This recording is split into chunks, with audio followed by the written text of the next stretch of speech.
আমাদের জাতীয় সেনাবাহিনী বা সশস্ত্র বাহিনীকে একটু পাশ কাটানোর চেষ্টা করা উচিত, তাদেরকে ডার্কে রাখা হয়েছে। আমার মনে হয় ডক্টর ইউনূস এটার প্রতি খেয়াল রাখা উচিত, কারণ big stakeholder of the country is Bangladesh armed forces. কাজেই এদেরকে আপনার সবকিছুতে রাখতে হবে। আপনারা বলতেছেন যে শপথ না নিলে আমি শপথ নিয়ে বসে যাব, ইলেকশনের ডেট না দিলে আমরা ইলেকশন ডেট দিয়ে ইলেকশন করব। এটা কি ধরনের চরিত্র? ওই যে আমার পলিটিক্যাল সায়েন্সের প্রফেসর আছে, জিজ্ঞেস করেন এটা কোন ধরনের ফেসিবাদী চরিত্র? এটা ফেসিবাদী চরিত্র। তো আপনারা যদি ফেসিবাদের সুরে আস্তে আস্তে এইভাবে কথা বলেন, ক্ষমতায় গেলে আপনাদের কি হবে? তো লোকজন তো আপনাদেরকে, আপনারা তো you are going to a ditch. আপনাদের এটা খেয়াল রাখতে হবে। নিজের থেকে লিখতে পারে কম, অন্যের কথা নিয়ে বক্তৃতা দেয় এবং রাজনীতির মঞ্চ ফাটাই ফেলে। তো এইটা কার মুখ থেকে এপ্রিল ফুল বলছে, ফান কইরা হোক বা বাস ওইটা নিয়ে করেছে। What April fool? A professor he will ই লাই? কেন? সে তো জানে তার তো কোনো অ্যাম্বিশন নাই। সে কেন why should he cheat the nation? আমি বললাম না, কোন বিপ্লবের পরে যে সরকার আসে, এই সরকার কিন্তু আনকনভেনশনালি অনেক কিছু করতে পারে দেশের ভালোর জন্য। এখন ওরা যদি ইলেকশন দেওয়ার জন্য যে স্টেপগুলো ওদের নেওয়ার দরকার, ওই যে অনেকে বলতেছিল, যেমন মনে করেন যেই যদি গলতগুলো থাকে সিস্টেমের ভিতরে, ওই গলতগুলো ঠিক না করে যদি আপনারা সেম সিস্টেমে আবার ইলেকশনে যান, তাহলে তো সেম জিনিস হলো। তো চুরি চামারি মারামারি এগুলো তো হবেই।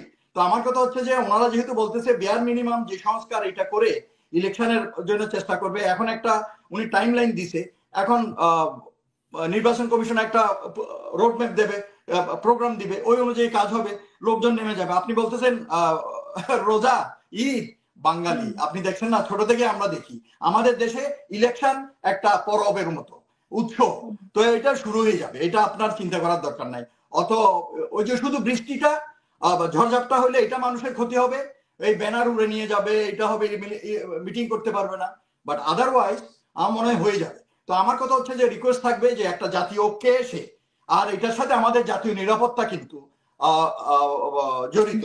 আমরা যদি এটা নিয়ে জাতির ভিতরে একটা বিভাজন সৃষ্টি করি এবং আরো অশান্তির দিকে আমরা এগিয়ে যাব এবং আমাদের জাতীয় নিরাপত্তা ক্ষতিগ্রস্ত হবে।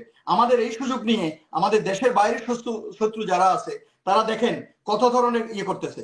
ওদিকে চিকেন নেকে আইনা ওরা ফাইটার এয়ারক্রাফট ডেপ্লয় করে রাখছে, তারপরে মনে করেন বিভিন্ন বর্ডার দিয়ে পুশিং করতেছে, আমাদেরকে উস্কাইতেছে। তো এই জিনিসগুলো আমাদের মাথায় রাখতে হবে। দেশের সার্বভৌমত্বের জন্য এবং জাতীয় নিরাপত্তার জন্য আমাদের এখন সবচেয়ে জরুরি যেটা, বিভাজিত না হয়ে আমাদেরকে এক থাকা। যেমন মনে করেন যে আমি মাঝখানে বলছিলাম কমিউনিকেশন গ্যাপ কি করতেছে, মোটা দাগে জনগণকে এটা অবহিত রাখা উচিত, দেশের মানুষকে, তাহলে বিভ্রান্তি সৃষ্টি হবে না এবং এইটাকে পুঁজি করে আমাদের দেশের শত্রুরা গুজব ছড়াতে পারবে না এবং অযথা বিতর্ক সৃষ্টি করে দেশের ভিতরে বিভ্রান্তি সৃষ্টি করতে পারবে। সেকেন্ড যেটা হচ্ছে, এটা অপ্রিয় হলেও সত্য, আমি যতদূর জানি এই যে মনে করেন জাতীয় নিরাপত্তা অ্যাডভাইজার করলো, তারপরে যে করিডোর নিয়ে টুকটাক নিরাপত্তা সম্বলিত কিছু আলোচনা এর ভিতরে, এবং আরো কয়েকটা বিষয়ে আমাদের জাতীয় সেনাবাহিনী বা সশস্ত্র বাহিনীকে একটু পাশ কাটানোর চেষ্টা করা হয়েছে, তাদেরকে ডার্কে রাখা হয়েছে।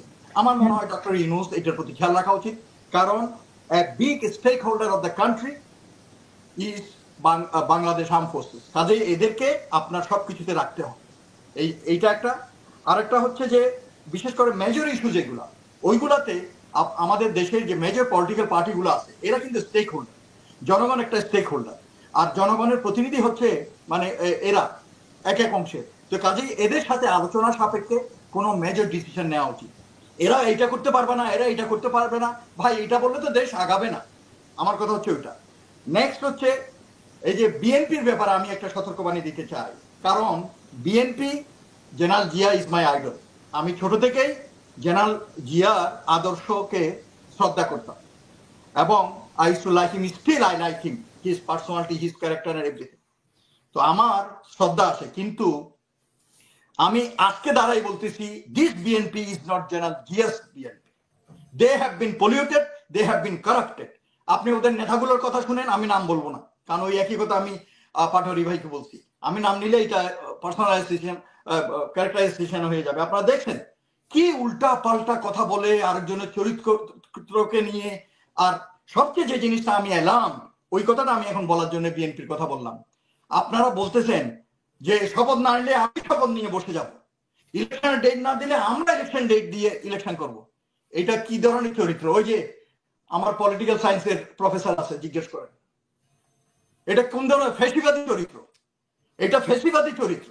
তো আপনারা যদি ফ্যাসিবাদের সুরে আস্তে আস্তে এইভাবে কথা বলেন, ক্ষমতায় গেলে আপনাদের কি হবে? তো লোকজন তো আপনাদেরকে, আপনারা তো you are going to a ditch.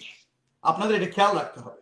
আপনাদের দলের ভিতরে যেসব জঞ্জাল, যেসব ইন্ডিয়ান দালাল এবং যেসব পাগল ছাগল আছে উল্টাপাল্টা কথা বলে, যে জিয়ার আদর্শের পার্টিকে বদনাম করতেছে, তাদেরকে আপনারা ইমিডিয়েটলি পরিষ্কার করুন, না হলে এই এই এই দলের অনেক বদনাম হবে। তো আমাদের এখন ওই যেটা বললাম, জাস্ট ক্লোজিং, যে আমাদের জাতীয় ঐক্য দরকার। সব ভেদাভেদ ভুলে গিয়ে, গুতাগুতি ভুলে গিয়ে জাতীয় ঐক্য নিয়ে আমাদের এই ইলেকশনটা যাতে সময় মতো হয়। একটু কেউ কেউ ছাড় দিতে হবে, কেউ কে অ্যাকসেপ্ট করতে হবে, একটা গিভ এন্ড টেক করে একটা ডিসিশনে গিয়ে এটা করতে হবে। দেখেন ওই ধাক্কাধাক্কির কোনো শেষ নাই। আপনি দেখেন কোন মত না, করতে তো হবে। অনেকেই বলছেন যে এপ্রিল মাসে উনি এপ্রিল ফুল দেখাবেন। আসলে এপ্রিল ফুল, ও এপ্রিল মাসে উনি এপ্রিল ফুল দেখাবেন। এইটা চটকদার কথা, এটা চটকদার কথা আর কি। দেখেন ডক্টর ইউনূস কিন্তু এত ভারতীয় রাজনৈতিক দলের পক্ষ থেকে এই টার্মোলজি ব্যবহার করা হয়েছে, জনসমক্ষে হাজির করা হয়েছে। 12টি দল মনে করে তিনি এপ্রিল ফুল করবেন। তো লোকজন তো চিন্তা ভাবনা করে, ব্রেইন স্টর্মিং করে কম, নিজের থেকে লিখতে পারে কম, অন্যের কথা নিয়ে বক্তৃতা দেয় এবং রাজনীতির মঞ্চ ফাটাই ফেলে। তো এইটা কার মুখ থেকে এপ্রিল ফুল বলছে, ফান কইরা হোক বা বাস ওইটা নিয়ে করেছে। What April fool? A professor, he will lie? কেন? সে তো জানে তার তো কোনো অ্যাম্বিশন নাই। সে কেন, why should he cheat the nation? এগুলো আমাদের এই যে আরেকটা মানে একটা ফাও একটা আওয়াজ তোলা, এপ্রিল ফুল। হোয়াট এপ্রিল ফুল? দেশের সাথে কি এপ্রিল ফুল করবে? সে একটা নিজেরা হয়তো ওরা চিন্তা ভাবনা করে এপ্রিল ফুল, এপ্রিল একটা টাইম লাইন দিছে।